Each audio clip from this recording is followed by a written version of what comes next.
Hello hello अभी sir, हमें आपके पुकी के बारे में इन्फॉर्मेशन मिली। पुकी के बारे में इन्फॉर्मेशन है? जी बिल्कुल, ऑफ कोर्स मैं अभी आती हूँ। मेरी पुकी, मेरी बच्ची, पुकी की चेन है, ये आपके पास कैसे? ये चेन उस आदमी के पास में मिली है। आने वाले एपिसोड होने वाले हैं और भी ज़्यादा धमाकेदार। आने वाले एपिसोड में दरअसल दोस्तों आप देखेंगे कि पुकी के पास जो चेन होती है गले में वो पुलिस को मिल जाती है। तो पुलिस फ़ोन करती है किसको?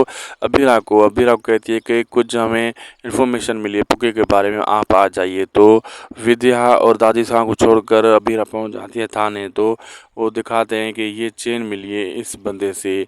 वो बंदा कौन है वो तो आने वाले एपिसोड में पता चलेगा। और दूसरी तरफ ये दिखाया जाएगा कि गीतांजलि और अरमान बहुत ही जल्द शादी करने वाले हैं। अब देखना मज़ेदार होगा कि अबीरा अरमान और पुकी से कब मिलती है और आगे अब क्या क्या होने वाला है। हमें दीजिए इजाज़त। लाइक सब्सक्राइब शेयर ज़रूर कीजिएगा हमारे चैनल को।